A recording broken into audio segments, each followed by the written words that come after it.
And I realized I did not unclick the mute button, so we're going to start that over. What is going on, guys? Welcome back to the MLS Now podcast. Yet another MLS Now podcast episode, live streaming over on the YouTubes once again.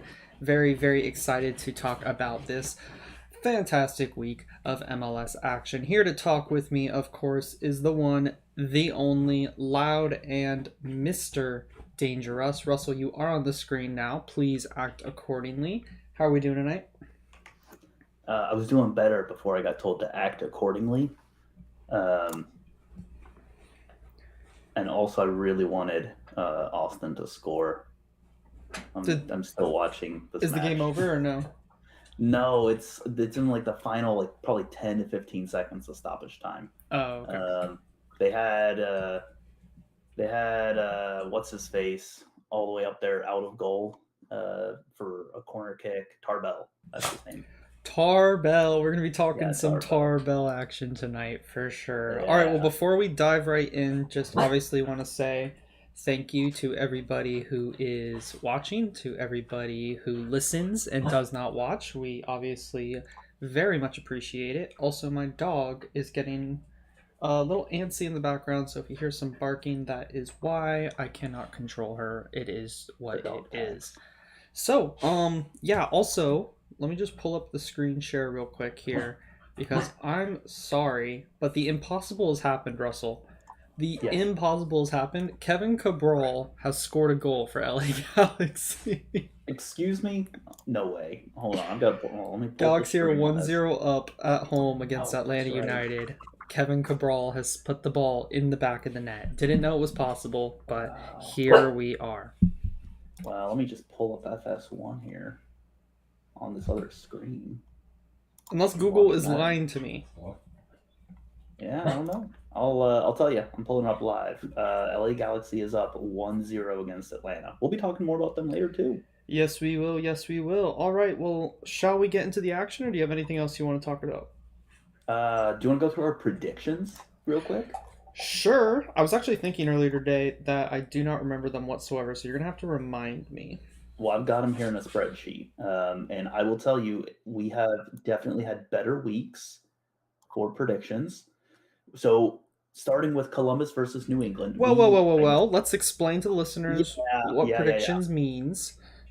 So, I've got a little survey here that I send out into the MLS Now chat that we have going on behind the scenes, and I just say, hey guys, throw some predictions in here. How do you think some of these matches? I just pick a couple of interest every week, just semi-random or if they're high profile, and we just take our best guesses as to what the outcome is going to be, goals for each team. If you have any specific match events, throw those into the chat as well.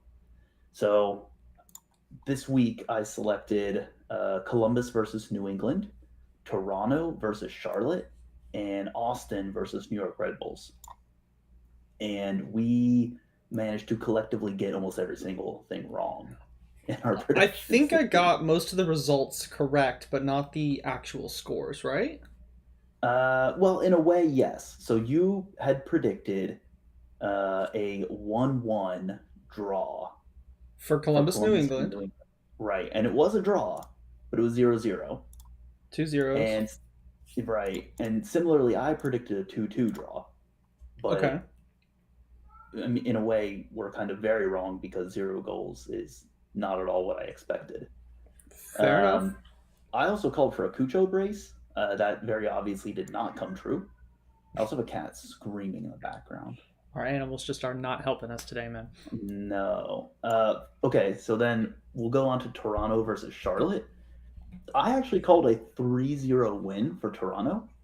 I was close with a 4-0 result. Mm-hmm. That's actually pretty impressive that you called that, considering you called 2-1, so you're still right that it's a win. But the only one of us that actually got anything right at all from a score standpoint was that I predicted 0 goals for Charlotte. That was the only thing we got right. And then finally, Austin versus New York Red Bulls. You got the result right. but the score was totally different. You predicted a win for New York Red Bulls 3-1, I put three and it one. was a Yep. win. Yeah, but and there was a three involved, but it was 4-3 as it just ended. I actually called a draw for this, so I was completely wrong. It happens sometimes. I Yeah, I the reason I picked Red Bulls was that Austin liked to play that build up style of play where they, build out of the back, and then when they bypass the press, then they like are direct and they go at you. And it's hard to get past New York Red Bulls press, and they're going to score goals off of it. And they had two goals yeah, called offsides before scoring. Um, anyways, so that's six times the ball hit the back of the net for Austin, or sorry, for New York Red Bulls. I mean, I feel like my prediction turned out pretty well. Just I wasn't expecting Austin to actually go up the field and score some goals, so maybe I underrated them. Shall we get into the action that happened this weekend? yes. I think it's time. I think it is time. So let me scroll up here. First on the docket, NYCFC versus Inter Miami. We didn't get a chance to talk too much about it last week because we weren't sure. The very next day, we found out that the rumors were correct. Tati Castellanos will be playing his last game in this matchup. 2-0 win over Inter Miami. Maxi Morales and Eber getting the goals. And gotta say, NYCFC looked pretty comfortable throughout the match. Yeah, and I think there's probably a talking point in here that Campagna being in a knee brace surely doesn't help Inter Miami, and I don't know how long he's going to be out. So, I mean, Yeah, is it trouble in paradise for Miami right now? I think it is. They look. I think Higuain has had a couple of decent performances recently. I want to say, um, and they do have Pozuelo now, right? So like, it's not they're awful, They they're do. screwed or anything like that. But Higuain, Campagna, two very One of different them, styles of yeah. play. It's I just mean, one of yeah. them you call the most complete striker in MLS. I did say that. Yep. And one of them is a retiree. So Right. The the one less most said, the likely to be better. caught smoking while running around the field. Exactly. No, definitely that's an issue for Miami. There's a big worry, but let's give some love to Tati. Okay, Yep. because I feel Deserves it. like yes, he deserves it, but I don't know. Does this one feel different to you? Does this big player leaving feel different than like an Almiron or a Pepe? Nah. I almost said Pepe, or Nah. or is it just the same? Nah, it's the same for me. I mean, I think if anything, I'm surprised he stayed this long. Usually, I mean, like Almiron and Pepe, both like they went and you heard about it, it was talked about, and they were gone pretty much in that same window that it was talked about. And Tati stuck around for a little bit. I don't know if it was by his choice or not. I don't think it was. So I don't know. I mean, I think he was always on borrowed time. Like everyone knew he was leaving at some point. Mm-hmm. Yeah, I don't know. Maybe I'm just like reading too much into it. This feels a little different to me. I'm not really sure why. I think maybe it's because of like he leaves after being like the hero for NYCFC. You know, Yeah, kind of. I mean, like it, go ahead. NYCFC has a lot of people leaving though. Between Tati right now and then the MLS free agency list that got released earlier this last week, because they have now supposedly Callens and Tinnerholm and Johnson all out of contract. Well, they could still resign, but yes, and They could re-sign them, but I mean, Ronnie Dyla out as well over in Europe yeah, now. So a big reshuffle, and he's kind of like the figurehead of that, and he's also leaving. And I don't know, he's just fun to watch. He is fun to watch, very clinical player, and he will be missed. He's had a fantastic time, in MLS. You know what? Maybe it's because he's like a TAM. He was brought in as a TAM and not a DP, and then he like built his way up to becoming like one of the best players in MLS. Maybe that's why I'm like this one feels different to me, That because could like be Amaron was already a DP. right. Pepe was a I mean, homegrown who just yeah. exploded, and then who's the other big MLS outgoing? That's really it, right? Uh, well, Daryl DK went for a lot, right? Yes, that's true. Draft pick. That's a good point. He was like I think upwards to 10 million with add-ons. Yeah, Yeah. Well, I yeah. haven't heard of him So in a while. actually, he just scored for West Brom. He got Ah, injured at there you like go. in his first game or second game for them. So that's why nobody's really heard about him. But he did score in a friendly today or yesterday. Next up is Right. Orlando City versus Philadelphia, 0-1. I didn't see this game. I was at the Arsenal Chelsea match that happened in Orlando. What? And I haven't had a chance to rewatch this. Haven't even really had a chance to watch the highlights, which is weird because I've watched the highlights of some of the other matches.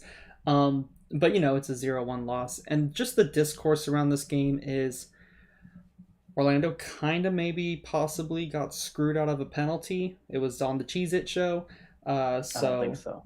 you know, I think they didn't. No, you're joking, right? no, no, no, no. I don't think they did, and I can see pros circular logic on this one. For this one time, I can actually see their logic on this one. So, Where the art, do you mind if I explain the why sure, but they said explain it was pros not? logic first. Pros logic is that because Gazdag, who is holding an Orlando player and pulled him down, was held first, that the in the VAR that a foul was committed against him. Thus, anything that happened afterward, where he was then fouling an Orlando player to cause a penalty, doesn't count because it shouldn't have ever proceeded to that point because the referee missed a clear and obvious foul on Gazdag first. So that was their logic. And why did you agree with that?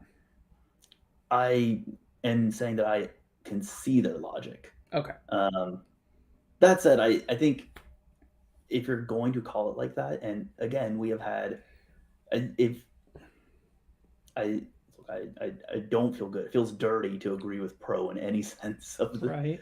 in any single way. But I mean, we have had goals ruled out because there were other fouls committed ahead of a goal by the team that scored.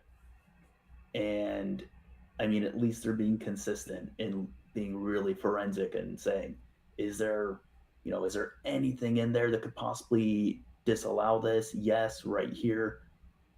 Does it feel great? No, but it is consistent with what they have done earlier in the season. So, okay, I'm gonna try and not be biased here. I think you're right to There, be biased and though. It's a soft foul. I haven't seen the full like like 2.5 minutes where the play happens, VAR looks at ball goes out of play, VAR looks at it, yada yada yada, right? So I haven't seen all of that. I have seen the clip, and I have seen a little clip of the ref going over to VAR, looking at the replay, coming back and saying no penalty. Right. Within the VAR clip, Antonio Carlos does hold Gazdag before Gazdag holds Antonio Carlos.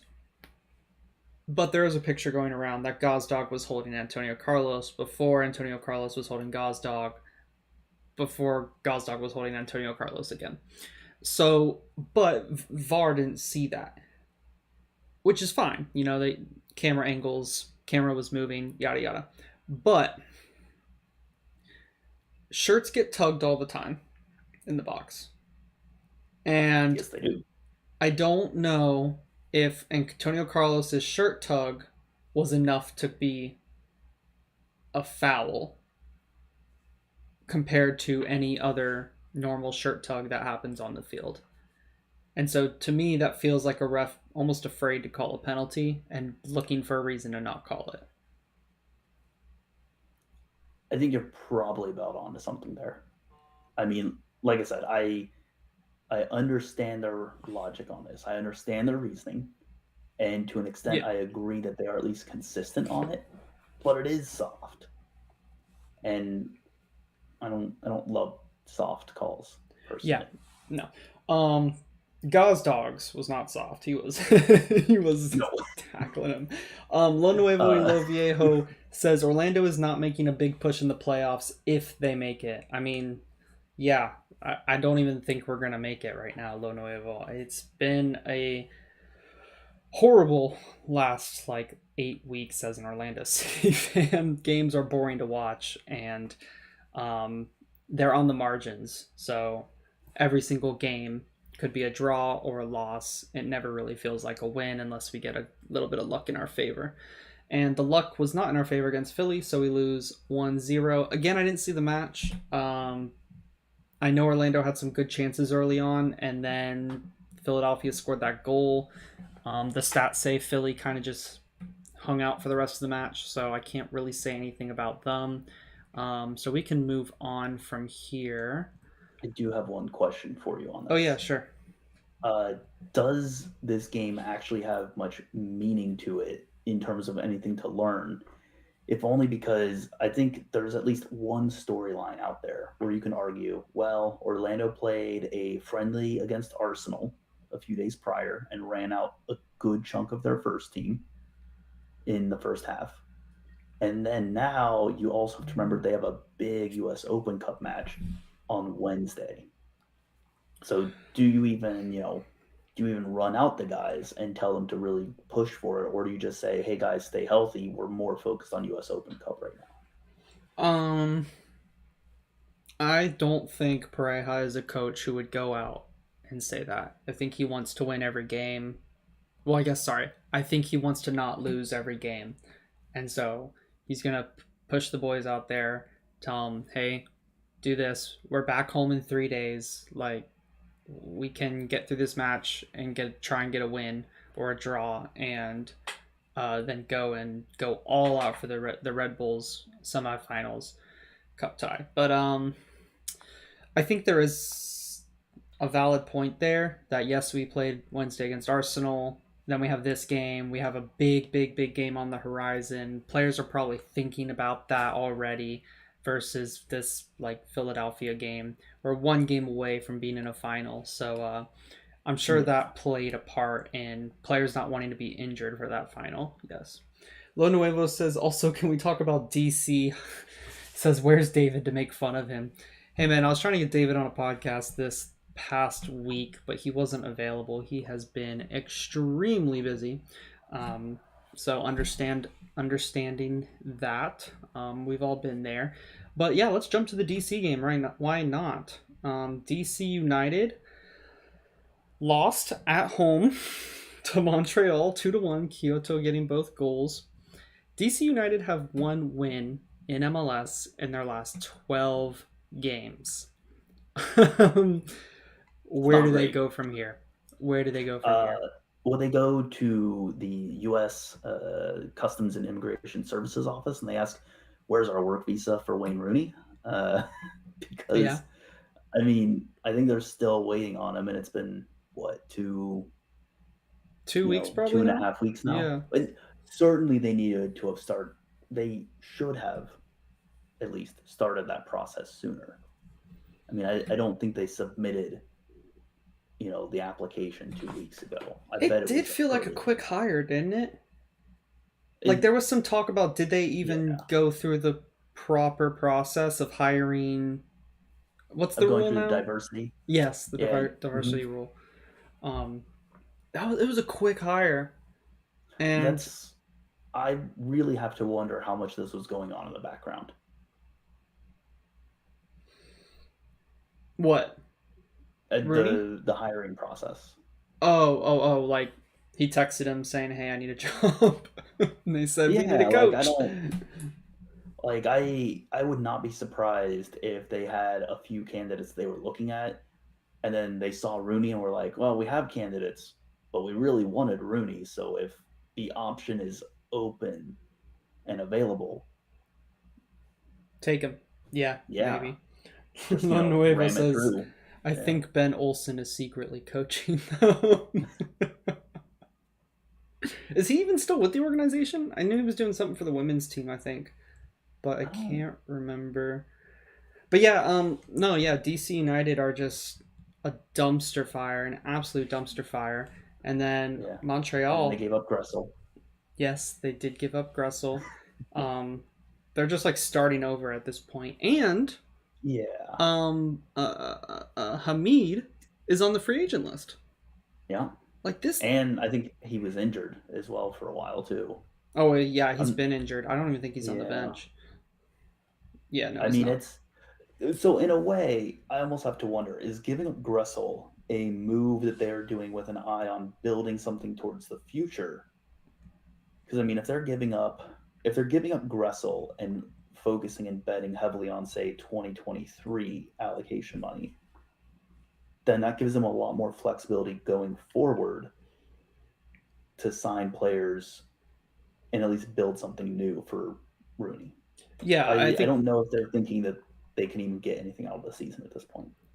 Well, we kind of talked about Gressel a little bit last week, right? And we both agreed he's a back five wing back, right? He's not in a back four. And what did they do in this match? They roll out a back four. That they're in a 4-2-3-1 based on the graphic, based on the players that are on the pitch. Like, yeah, this is definitely not a back five, right? And so I think you have a player that's back five only, can't really trust him in a back four. No one uses him in a back four, and you're not going to use him as a right winger. Move him on, get the resources like you said, build towards the Yeah. future. Um, I just right now is the perfect time to play them. The perfect time to play them is like this match, and Montreal got them at a good time. Yep. Nueva says they will make a move for Acosta. Trust me, remember this. Rooney will go after him. They can give us 5 million GAM, 2 permanent international slots, um, So what you're saying is it's and impossible to get him. Taxi Fountas. Okay. Would you accept a Taxi Fountas for Lucci Acosta trade? No, no. Lucho has, I think he's grown so much, especially this past off season, where he's now a vital leadership presence for FCC. I 100% believe that Rooney will come for Acosta, or at least send him a text and say, something the transfer equivalent of "Hey, you up?" question mark. Good day, mate. Um, yeah, Want to come back to DC? yeah, but I don't know if look every player has to have a price, right? Everyone's got to have an exit plan, Mm-hmm. but I don't know if the realistic exit plan for Acosta is something that any team in MLS would give up resources to meet. Yeah, no, probably not. I don't think it's really that possible. So, Yeah, okay. I think did Mihailovic play in this one, or was he out yeah. for? Yes, he started this one. I had a note here to do the Mihailovic isn't back in Montreal. Win again. Now, why is that? And then do this. But I actually didn't think that he was like super instrumental from looking at his actual like pass maps and involvement from this match. But I was just happy to see him back. Says something good about Montreal, doesn't it? They're not overly Yeah. dependent on him. Well, and they haven't been. They've been pretty consistent without him. Like, what have they been in their past? Hold on, let me look up their recent form because I mean they've been pretty good without him. Let's pull it up, Kyoto got people. both those goals, by the way. Yes, again, he's been And again, instrumental. we talked about Kyoto being the guy for them.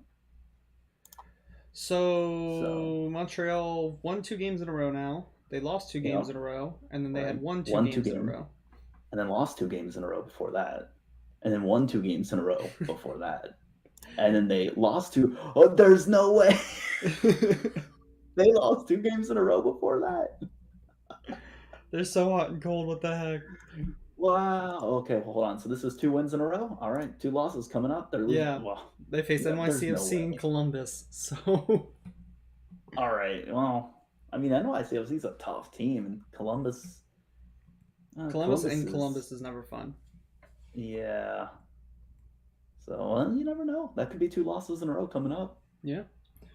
All right. Next on the agenda, Columbus Yeah, 0, versus New England. New England 0. New England did not do anything in this match. No. Literally nothing. They just The, barely existed through the match. yes, the word I used on this one was uninspired. Yeah, that's a good word. 5 shots, 2 on Yeah. target. Yeah. Under 0.21 xG. 0.21. That's not good. 0.21. For anyone who did not pick up how not good that is, it's not good. Wow. Yeah, no. Should we get the not good counter out? I need to make one of those. Like, you know how you can like Yeah, make a we need like a counter? little buzzer, right? Like just Can I do that right now? slap the buzzer and increment something on like the stream. I'm looking at the stream right now. Man. Well, I do want to note one thing that's worth shouting out is that Cucho actually had quite a good shot. Probably um, one of the best actual shots on goal of the Really? match that was saved. Yeah, I think it was like it was pretty high even on like post shot XG. Like it was pretty high up there. So that being saved by New England was very important. I would say that was probably like the one shot of the match where it's like, well, that was their chance in hindsight. Yeah. So that was a good save. At the time, probably people didn't realize that that was an important save, but it was an important save. So then, are you putting this down more to Columbus, or are you putting this down more to New England, like being bad versus Columbus being good? The age-old question that we always ask. I don't think either team was great. Fair I mean, aside from the Cucho shot on goal, like I don't think they did much. Mm-hmm. I mean, it was fine. We didn't talk But about it with also DC, but Miguel Berry did leave to go to DC. Was that this week or last week? It was either 2 or even 3 weeks ago at this point. No way it was that far long ago. I think it was like 2 or 3 weeks ago. You're lying to me. Because it was like right at the start of the window. Miguel Berry to DC. You're lying. Yeah, I want to say that was like either maybe like the 8th or like 4 days ago. 4. No way. 4 Miguel days Berry ago. You're telling me it was the 20th of July?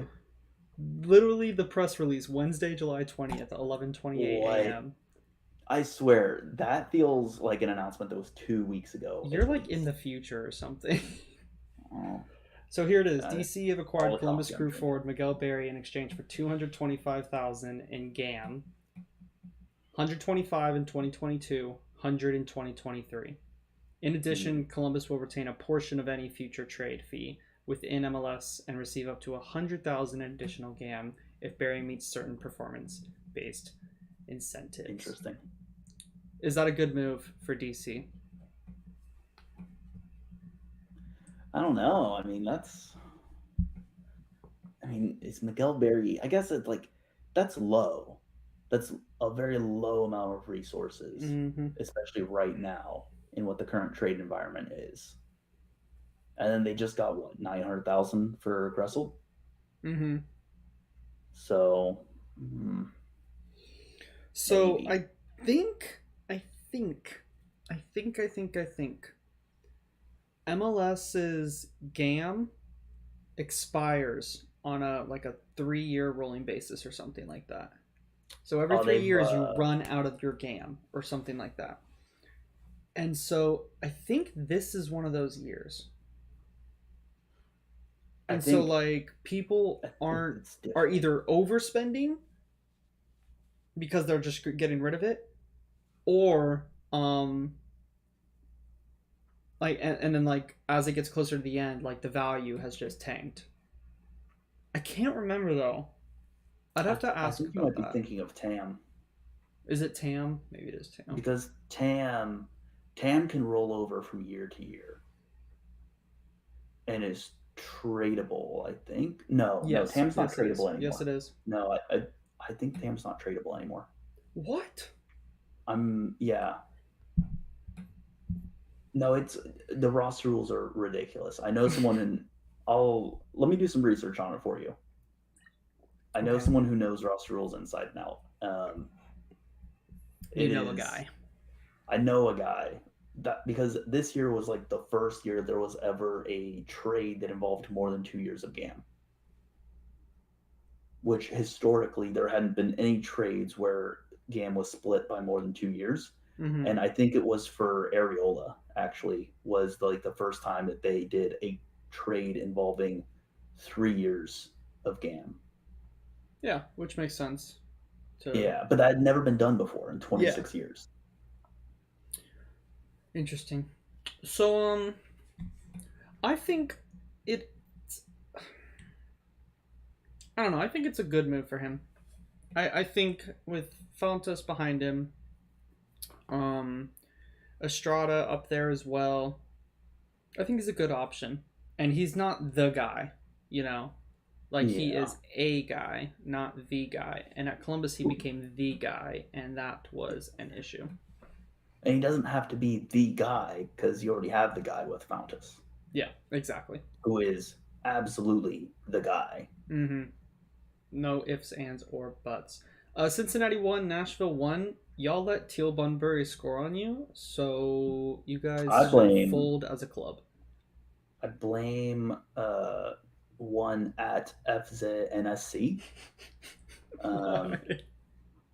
he has a theory that any player he slanders immediately scores in the next match, and he slandered Teal Bunbury before this match. And who scored the goal for Nashville? Teal. Teal So did it. yeah. So I blame Travis. He he did it to us. I mean, I was very surprised to not see Mukhtar in this match, and I was very happy at first. But barring a not very good set piece defending, I think Cincinnati probably should have won this. Um, I just, uh, by the looks of it, it, yeah. we're not good without Acosta, but Nashville's not good without Mukhtar. So I mean, Mm-hmm. it's a 1-1. Yep. And so it's just Um, like the role players, everyone else. yeah, like I guess does that help an MLS MVP conversation when if you're not in your team looks completely out of ideas. It should, because if you are the guy on your team, as Lucci Acosta is, and you're out and the team struggles, that means you have a really big impact on your team's play. So Right. obviously, like, there's that. And then the other portion is when you're the only guy that makes things tick, you're going to get scouted, and the other team is going to jump on that, and you're going to be swarmed. And if you can still make things tick while you're in there, you're a pretty good player. Yeah. That's why Carlos Gil probably won last year. Even Yeah. though Hani Well, Mukhtar should have won because he was I agree spotted with you. and he still made things tick no matter what. Yeah. But yes, to answer your question, yes. I wonder if Mukhtar will be in the conversation this year. I think he should still be, but it's not been the prolific season. Um, maybe not helped by the fact that Nashville just hasn't had like some of the results they had last year. Hey, Kai Wagner for MVP, right? Yeah. Well, I think I saw a stat that like Mukhtar is 40% of Nashville's goals. Like goals plus assists, like he's contributed, or like do you I mean scored? I think I maybe I'll double check myself, but I want to say the stat I heard that is that he's like 40% of their goals. Hold on, let me Goals. look. Let me look. Yeah, I guess we have the internet, don't we? We We could do have the look. internet, and I am While sharing my screen. yeah, while you're pulling that up, I will just say Brandon Vasquez is now on 11 goals for Yeah, he's FCC. popping off. Yeah, he's having a good season.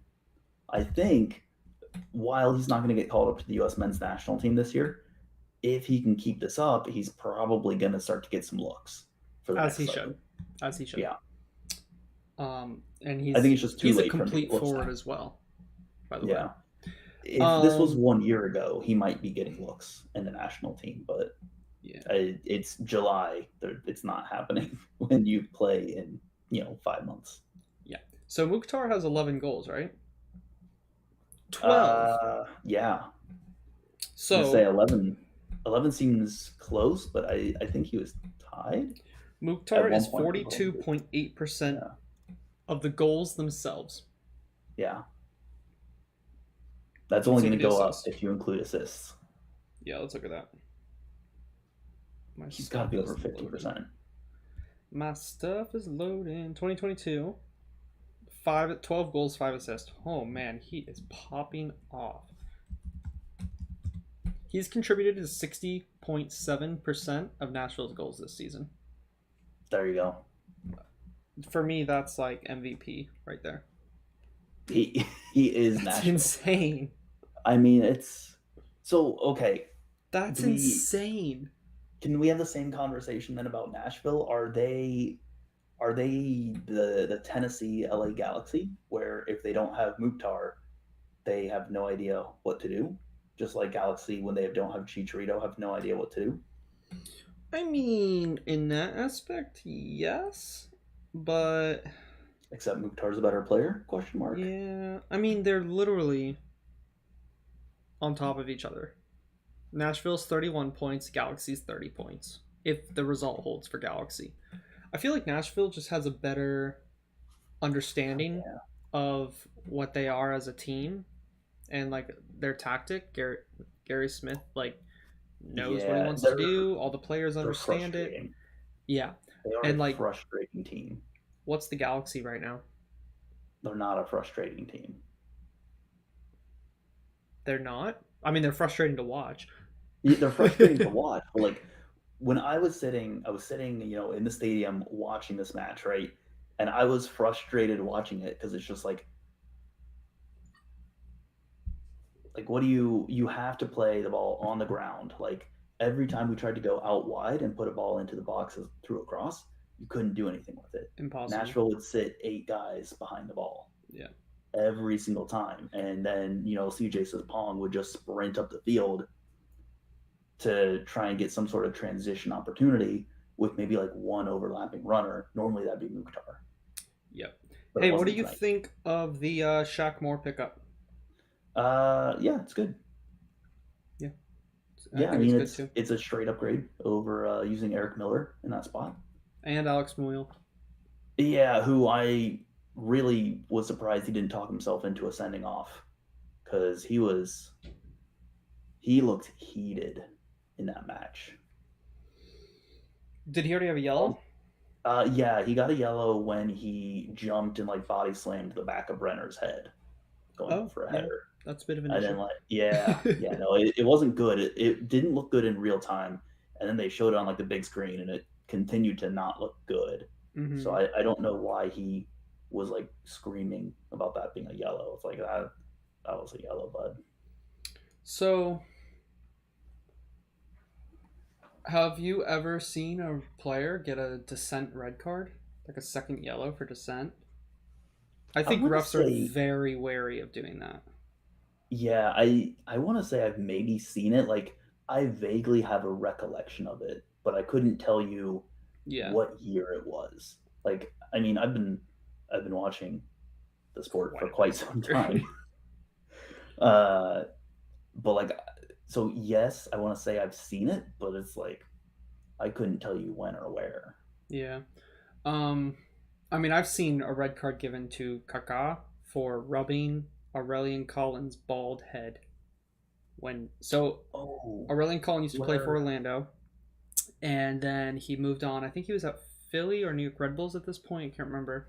And he was playing against us, and we got into a scuffle, the two teams. And Kaká and Colin were laughing. Or no, sorry, Kaká came up behind Colin and rubbed his bald head and was laughing about it. And Colin turned around and was like laughing with him. And VAR, I think, looked at it and gave it a red card because that was when MLS was like, nothing to do with the head. Don't even look at another player's head, and it's a red card. Like, nothing. And so Kaká got a red card. I think it was his first red card of his career for rubbing his friend's bald head. Um, so yeah, but yeah, Shaq Moore. Back to what we were talking about. Definite upgrade on the right side, and I think that's going to really, really help Nashville. Um, just be a little bit more consistent, even when someone like Mukhtar really is unavailable. Yeah, you said that, and I was going all through Twitter because I saw VAR in like the Argentinian league go back to give like a red card um, for something. I want to say it was like a Boca Juniors match. Um, Maybe it was like Boca versus Velez. It was a red card where it's just like the dude like you know put his hand way down there for another player, and I was like, oh, yep, can't touch there. Yeah, I remember And seeing that then tweet. He like he like grabbed him by the yeah, nuts or yeah, whatever. yeah. I was no, that's I get that you'll miss that in real time, but oof, yeah, Interesting that's a red. concept to do that in a match for any reason whatsoever. Yeah, I couldn't find the tweet. Yeah, you look up the word oil change I was looking that up. or oil check or whatever. Maybe it was oil Yeah, check. that was the other It one was that a I good looked tweet. up. It was a great tweet. I laughed at it.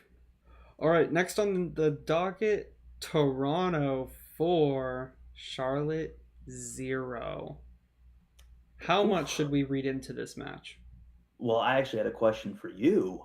It was at the top of my notes here. Is it time to reset priors on Toronto? I'll ask you another question on All top of the right. question that you asked me after I asked you a question. Right. Is it time to reset priors on Michael Bradley? Well, let me ask you. I'll answer your question. Question: would you like to earn $50? Um, Yeah, Hats off if you catch that reference. I Yeah, don't. I think. Oh, I that's a didn't shame. catch it. Uh, Someday. Anyways, one Yeah, of the listeners did, the so answer good is for them. yes. Yeah, I think the answer to all of these is yes. Um, I think so. Bernadeschi getting on the score sheet, and Insigne getting Right. an assist. Bradley 2 goals, Osorio 1 goal. Yeah, just a fun time in Toronto. And I have to say, fans looked fantastic out there at BMO Field. They were having the time of their lives. Fantastic. Fantastic. The fans were fantastic. Yeah. Yeah. I think Toronto's fans have been showing up this season. Like even Yeah, though Toronto hasn't been. when I was at the away match for Cincinnati at Toronto, like their fans were like the second half of the match just rocking the stadium. Looking up the 2022 MLS attendances right now, and the average has Toronto in fifth with Hmm. 23,000 on average. So let's look at this here. That sounds about right. I think they announced like I want to say they announced like the low 20s for the match that I was at. Yeah. I don't know if And this I is think live as of July 17th. So yeah, pretty live. yeah, I mean like, and BMO Field is going to get an expansion for World Cup. oh yeah, that's right. They're going to bring the capacity of the stadium up to 40,000 for the FIFA minimums. Yeah. So, who do you think is lowest on this list? Ooh,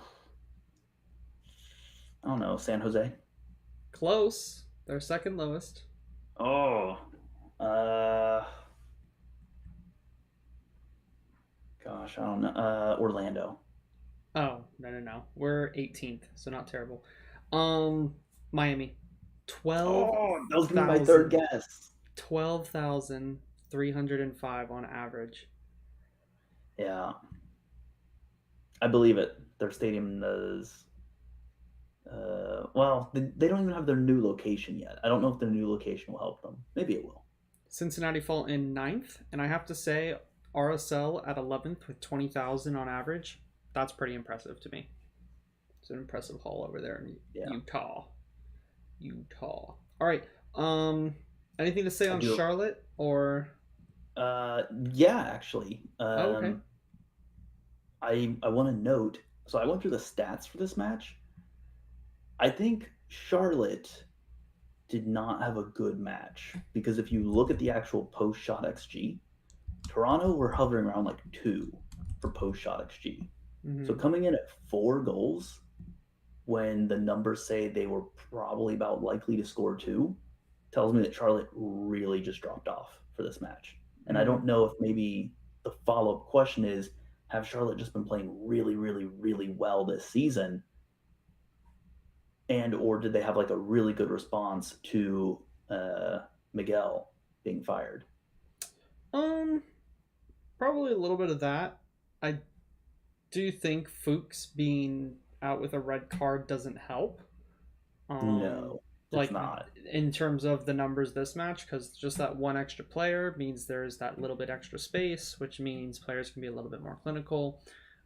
Especially if you don't lock it down on defense like they did not. Um, but to be fair, he got the red card after the 4 goals, so disregard everything I just said. Yeah. But I mean, no, if anything, you could make an argument that the red card is probably what prevented more goals. probably. Because I Yeah, mean, once you get a red card, most teams just shut it down. They just yeah, say, you know what, stick 9 guys behind the ball, 10 guys behind the ball. Maybe keep one guy up to make that transition run to see if they can make a quick counterattack. But yep. Same tactic for everybody after going down to 10. Um, right, I think I think Charlotte are a decent team. I don't think they'll finish playoffs, but they'll be just outside. Um, I don't think that they're like overperforming their stats. I think they're kind of exactly where they should be, which is interesting, currently eighth, 2 points off of Cincinnati. very interesting. So best of the rest. The We'll rest see. includes Chicago, New England, Miami, Atlanta, Toronto, and DC. So I feel like New England could rise up. they could. I mean, they were unbeaten forever. Right, These and now they've last fallen off few again. weeks have been yikes for New England. Draw, Yeah, draw, loss, loss, draw. Then they're home against Toronto. and I don't envy any team going up against Toronto right now. No, not with that sort of game that they just came off of. All right, No. Houston 1, Minnesota 2. Yes. Minnesota are going crazy. 4-0 over Everton. What is that? What is that, first and foremost? And also, they're just going crazy in the league in general, right? So 2-1 over Houston, Mm-hmm. 4-0 over Everton, 2-0 over DC, 1-1 against SKC, 3-1 over Vancouver, 3-2 over RSL, 3-2 over Galaxy, before their last defeat, which was 2-1 against Inter Miami, which is where Vasilev went off in the 87th and 90th minute. I interviewed our Minnesota correspondent, and they were in some tough times, and she wasn't even sure if they were gonna, make the playoffs. Minnesota United right now, third place in the West. They have Yep. really, really improved. What do you think has changed that has allowed them to just skyrocket up the table? Uh, Reynoso. That's it. Just Reynoso. I mean, Send he's been tweet. phenomenal for them. Yeah, that's it. Send the tweet. I actually thought they kind of got lucky in this match too, because let's look at again. Let's look at some stats here. I was looking specifically like passing. Hector Herrera had 16 progressive passes that were completed, not just Holy attempted. crap. 16 completed progressive passes. Wow. So they literally Um, just like scored 2 goals and bunkered like yeah, mad. I mean, Houston also had 73% possession of the ball. So, like, you could argue that they just didn't accomplish anything with their possession. I mean, 700 passes, 89% accuracy. but also they only got one goal out of it. So it's like they didn't do anything with that possession. That's so interesting. Like that tells me that Adrian Heath really changed his tactics up for this match. He saw something that he liked, or there was something going on where they needed to just sit back, defend, get through this match, try and like break and counter, because that's not his style. That is not Yeah. Adrian Heath's style. Well, And I Reynoso was out don't. for this, I think, because he went off injured against Everton. Mm, maybe that was it. Maybe that was the catalyst. Because like Adrian Heath doesn't do that. He doesn't sit back and defend. And I don't think it was Houston like dominating this match. I don't think it was Nagamura and his team like wanting to be a possession based team. I think it was Nah. Minnesota were allowing that to happen. Yeah, I mean, That's 73% interesting. possession is like you have to be really trying to let a team have that much of the ball. Well, and I have to say, um, at this point in time, the Minnesota board and Minnesota ownership look spot on with the new contract for Adrian Heath because they did it in a time where they were struggling big time. I think They either did. right before or right after the loss to Union Omaha in the Cup, in the Open Cup, Hmm. and they were I think outside of the playoffs. So props to them over there in Minnesota. Yeah, Houston. A lot of frustration in Houston. I don't have anything to say about this club right now. I literally don't. Like Ache Ache has been fun to watch when I get time to watch him. Um, but was that the need for them? Was that what they needed? I mean, he helps, but they're still not doing anything with what he brings. They need a lot of things. Yeah. Um, I mean, I've said it a million times. They need a better quality team, and maybe he does. Like maybe that was a need, but was that the need right now? Because like the Yeah, I attack mean, is still struggling, even though they brought Ferreira in. The defense has been awful for years. The midfield's like that part of the pitch where like I feel like they can get away with what they have. Karaskia, Vera, and Memo Rodriguez. That's his name. mm, Darwin Saren. Yikes. Um, like I feel like they can get away with that, and then build up the offense and build up the defense, and then focus on the midfield. So I feel like they jumped at Herrera at the wrong time. mm, I don't know because you could probably make an argument that if a player of his quality becomes available, you go for him because he may not be available later. Yeah, I mean, like you there's can't never a just wrong time for that. yeah, like it's the what is it? Like a lot of drafts in American sports like to say, best player of it on the, best player on the board, best player Mm-hmm. available, and just draft that. Like because Draft that, sometimes figure like out the rest later. yeah, like if you get a chance to take your best option, just do it and you can work things out on the back end later. And I think, Herrera might be just one of those things where it's like, hey, he's available, he's a good fit for the city, we can fit him into a spot that we need. I mean, midfield is an important part of every single MLS team. Like you're gonna need him eventually. Yeah, So they needed if you him in can this lock him match, down, yeah, I and mean, well, not that they did nothing came anything of with it. it. Yeah. But like then again, like Ferreira's coming off the bench, which is fine.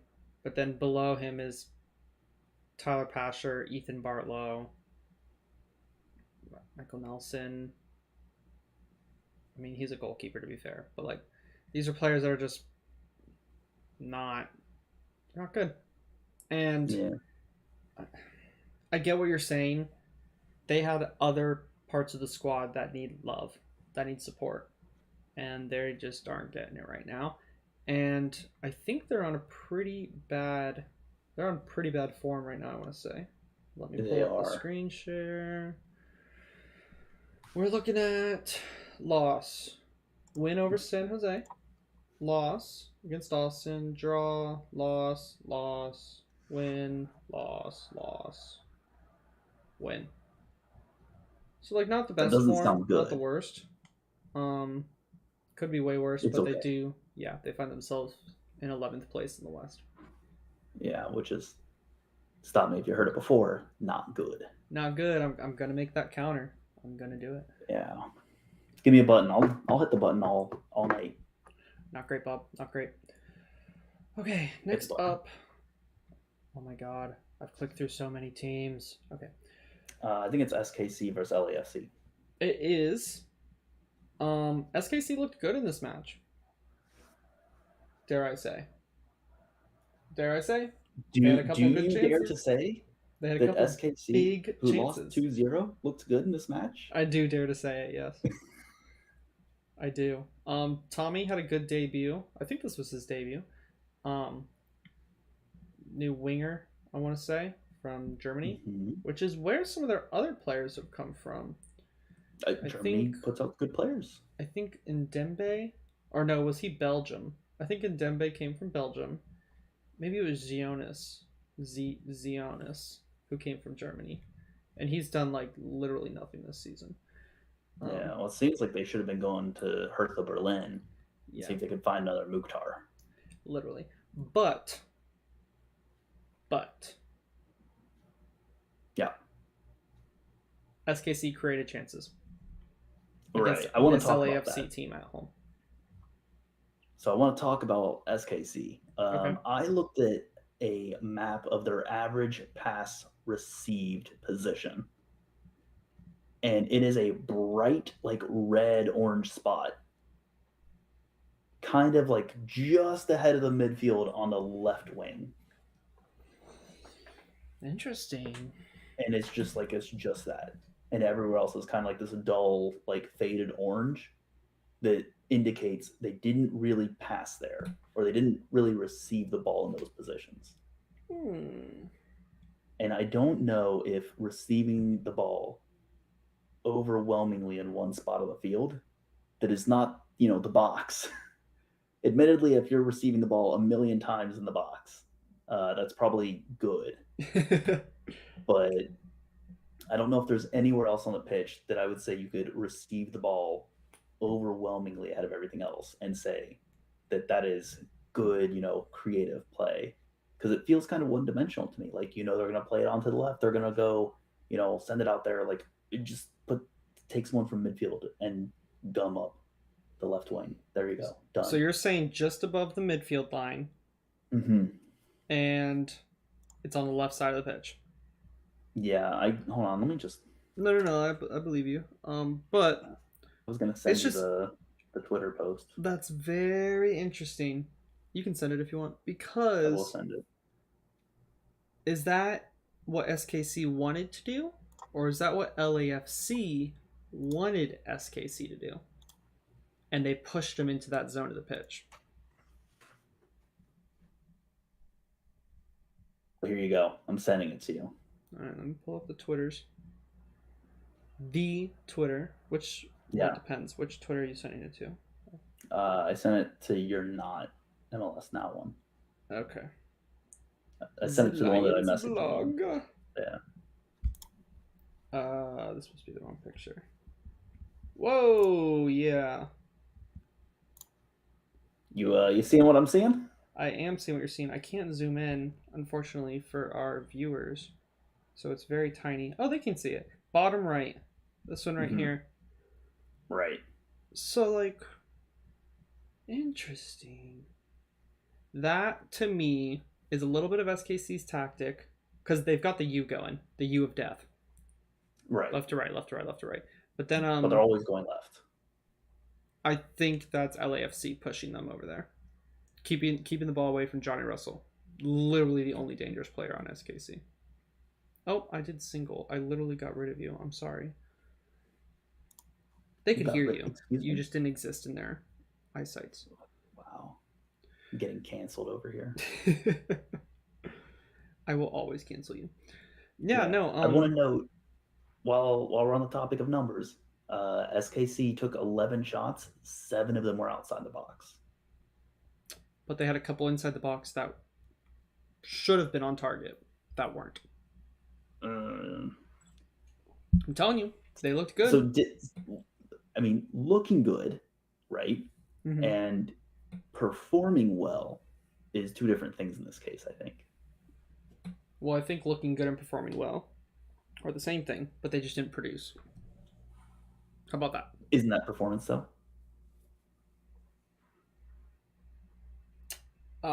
No, because you can perform well but not produce.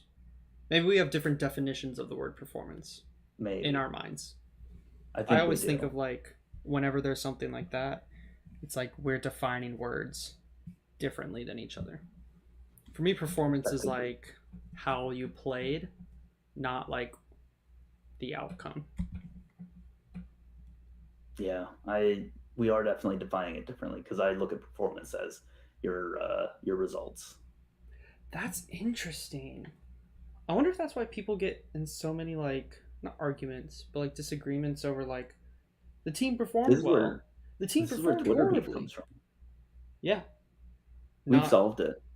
not having the same definitions for words. That is actually like Yeah. something I 150% truly believe that people have different definitions for words, and that causes lots of disagreements and misunderstandings and across the world, across any sort of topic, not just soccer. All It's right, soccer, by the timestamp way. it. It's not football. Time, yeah, timestamp this point of the episode, and this is words of wisdom for the world. Your daily philosophy from Gavin. Yeah, no, this is a lifetime lesson right here. Yeah. Make sure your definitions are the same when discussing a topic if you're disagreeing. Right. So Um Vermees out? Question mark. that's we're on the same page there. Same Okay. Yeah. definition. All right. No, look, they played well, but Vermees, like, thanks for the memories, but it's time to say goodbye. Seattle Sounders 2, Colorado 1. Mhm. Seattle back on track. Oh, that's not a good face. That's not a good face. What's that face for? I didn't. I mean, yes, they're on track, but I actually chalked this one heavily up to just Colorado being horrific. I mean, I, look, yes, Seattle did the work to go up 2 goals to 1, but I mean, Colorado. Ugh. I yeah, don't. Colorado's been in a tough space these past few weeks. They don't look exciting at all. Like to me, Colorado No. and Orlando are like kind of go hand in hand. Except Orlando have been a little bit luckier with some of the results, and they're in the East, which is this season easier than the West. And I don't say Yeah. that lightly because I love the East. The East has won 4 of the last 5 MLS Cups. About to win six when Orlando win it. Or what? 5 of the last 6. There we go. If Orlando make it. If Orlando make it, we'll win it. Yeah. Right. Well, I mean, look, if Orlando can win the U.S. Open Cup, that's still keeping a trophy in the East. Yes. Yes. I think whoever wins this game on Wednesday between New York Red Bulls and Orlando wins the cup, by the way. Because it's Red Bulls versus Orlando, and then the final would be either SKC or Sacramento, USL Yeah. Club.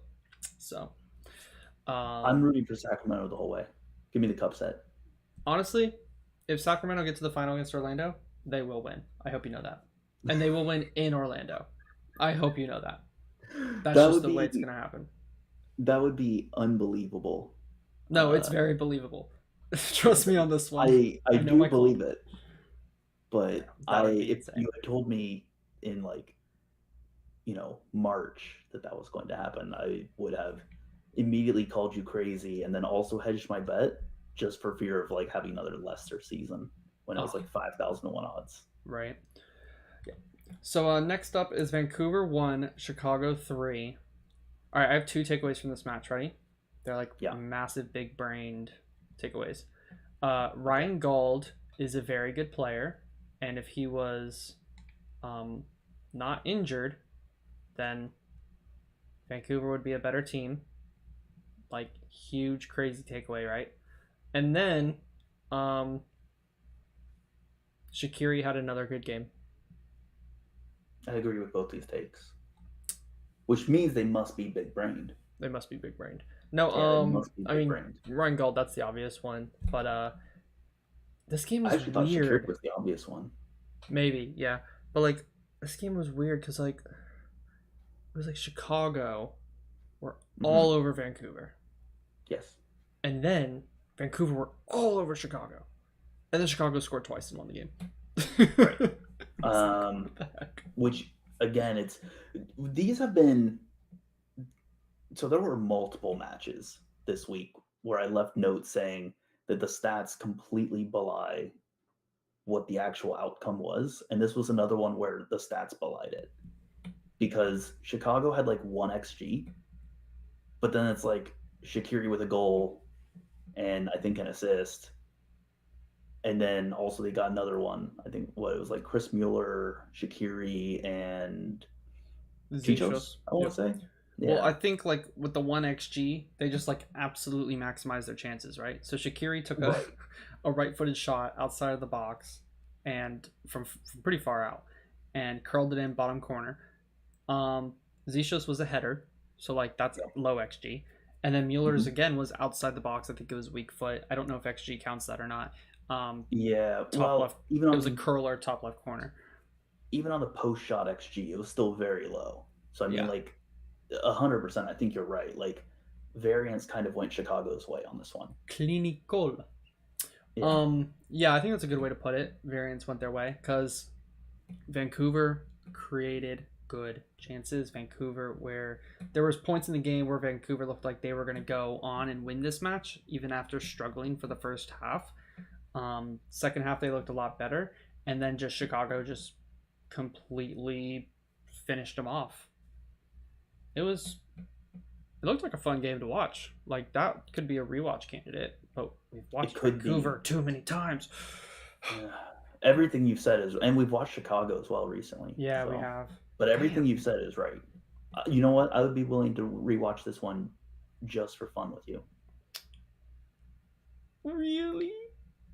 just for fun. Yep, I don't know if I have that kind of time, but we'll see. that's okay. I guarantee you, I'm going to be told I don't have that amount of time. By the boss. Yeah, by the boss, Boss the says no. CEO. RSL 0, FC Dallas 1. I have zero This was takeaways another from one. this match. This was okay. This is yet another one where it's the stats tell you a very, very overwhelming story. Here's some stats for you.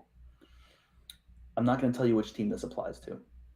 25 shots, 5 of them on target, 2.09 xG, 577 passes to the opponent's 268. Um, Dallas. No, I'm kidding.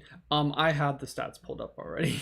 That's I'm a sorry. shame. So I was just sitting here laughing. You've ruined it for I me. know. I'm sorry. No, yeah, RSL completely dominated the match, but also Ferreira 14th minute game state maybe. Is that what you're Could feeling? be. Could be. 5 shots on target from But 25 shots is atrocious, by the way.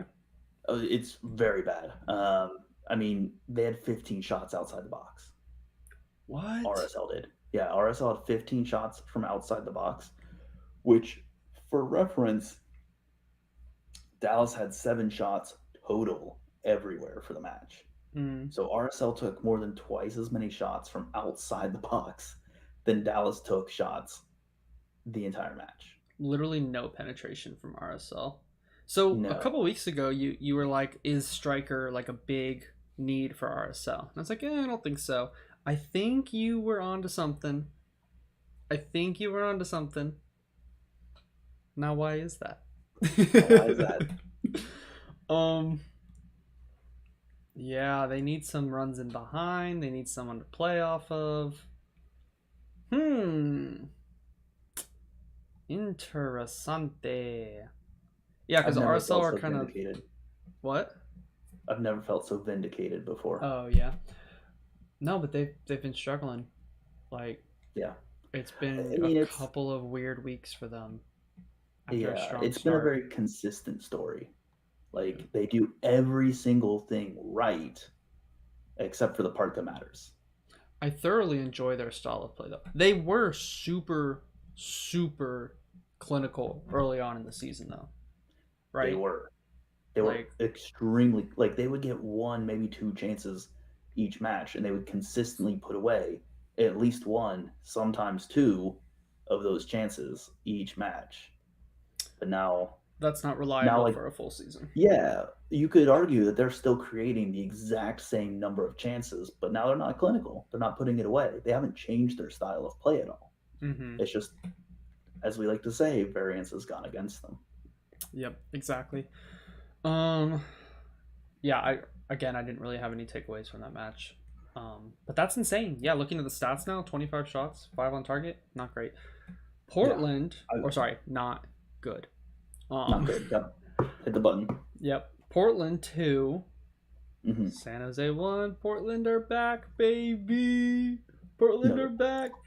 I mean, they're still outside the they're playoffs, but absolutely they're not. back. Don't lie. Don't say that. Well, they're not losing games at the moment. They I might lose against okay. Minnesota, but Yeah. Yeah. I mean, third place in the West, Minnesota, yeah, I think especially they if would. Reynoso comes back healthy. Yeah. No, a home win against San Jose is the minimum requirement, and Portland fans are gonna be like, "Are you kidding me? Are you kidding me? Y'all been pooping on us all year, and you're saying this is the minimum requirement? Give us some credit."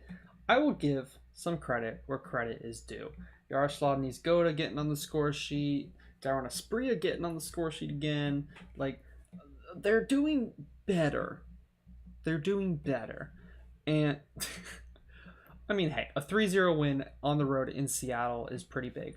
But San Jose is like bottom 3 team in the league, which is sad to say because I still think they have a good team, but they just, I don't know what's They've not going been on good with San this Jose. year.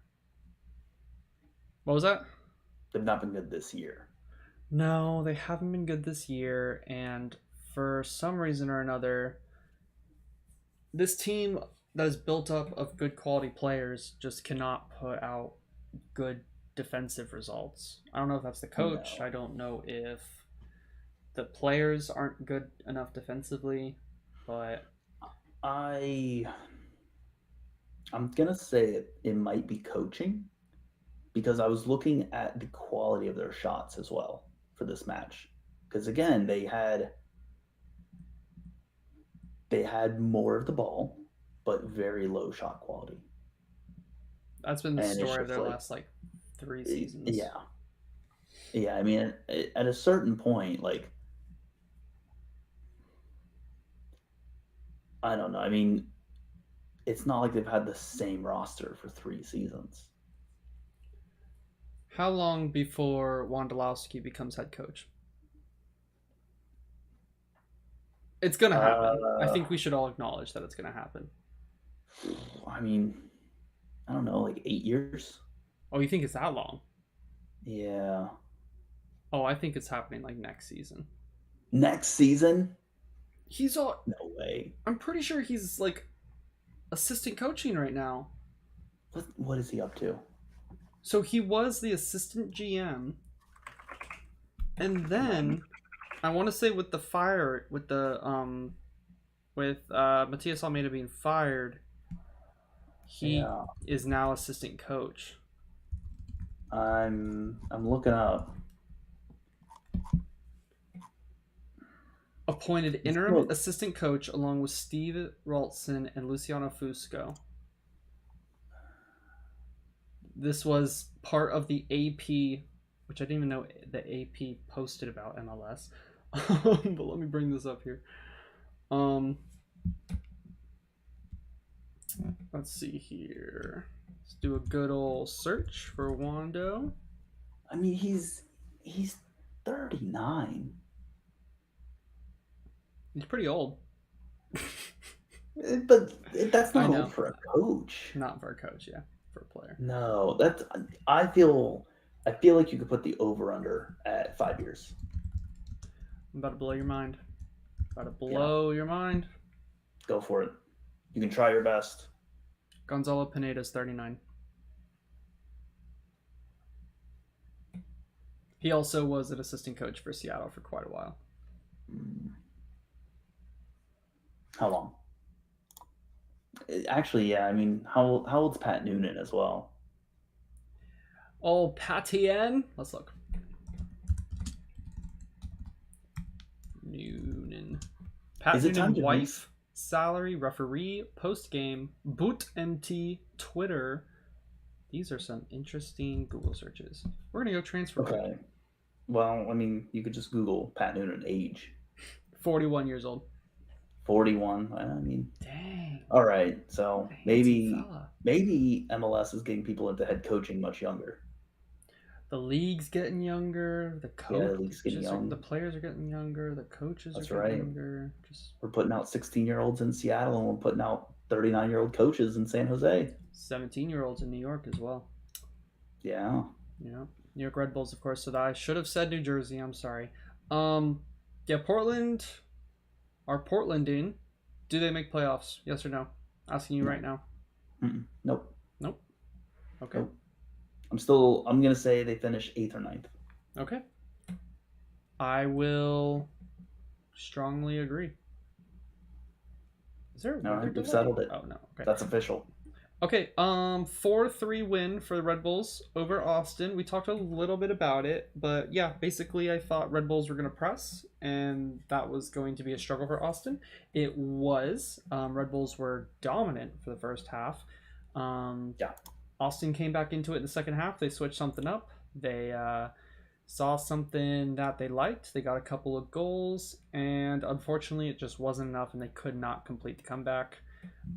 Was a really fun match, and honestly, this could be a candidate for a rewatch. I don't think we rewatched Austin yet or Red Bulls, you and I? No. I don't think so. No, I don't think so. So we'll I'm talk good about with that making this. offline. Yeah, But I'm we'd good love with to it. hear your thoughts on this match. I had a lot of fun with this match. At no point in time did I know what was going to happen next. I mean, my notes are all over the place from this match. I mean, I have Tarbell being horrific. I have notes of me sending texts to people saying Tarbell's really trying to lose us for Austin, isn't he? And then followed by more errors from Tarbell. And then it's like, then Austin makes defensive errors. And then Austin later on decided to be like, no, never mind. Sorry, we want to go back to being one of the best teams in the West. And then like proceed to miss some easy sitters, especially Martin's. That Martin's missed sitter is gonna, oh, that one hurts in hindsight because I mean that could have been 4-4 if But then again, maybe again it's game state, right? If they score that goal from Martins, then maybe they score goals sooner. New York Red Bulls changes how they play. I don't know, but that was a missed sitter, and that would have put them to a tie. So Yep. I don't know. Yep. No, yeah, it was a fun game overall. We do need to determine what we want to watch, but it's time to get into Fired Up because we've got one more game. I'm gonna leave it to the literal last second since it's still going on. Galaxy versus Atlanta, of course. I am not gonna go with Tarbell because he does not usually start. So like the whole idea of Fired Up is they need to be better in the next few games for the team to be better. I am going to look at New England.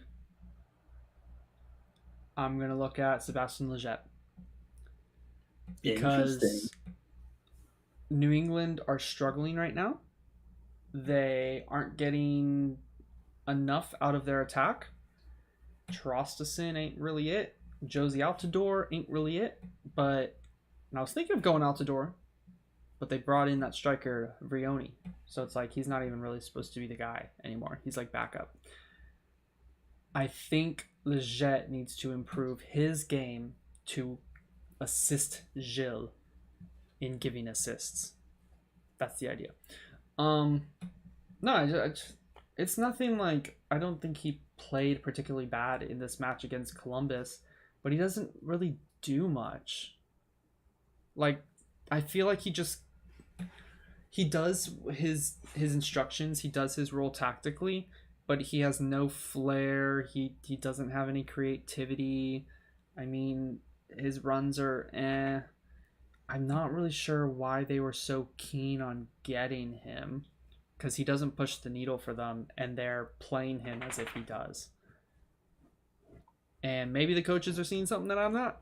So he needs to step up his game and push the needle for them if they want to make the playoffs this season, because they are drawing a lot of games up there in New England, and that is not going to help you make the playoffs when you're not winning a lot of games next to those draws. I feel called out considering how many draws Cincinnati has.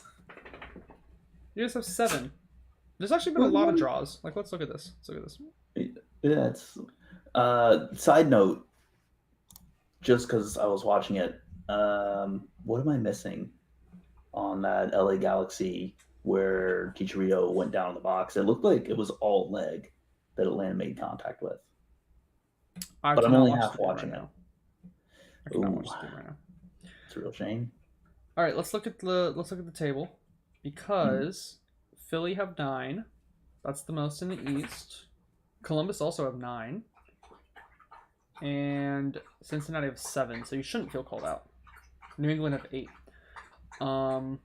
But most of our draws have been like the past games. Yeah, fair enough. In the West, Dallas have 8. Portland have 9. San Jose have 7. Interesting.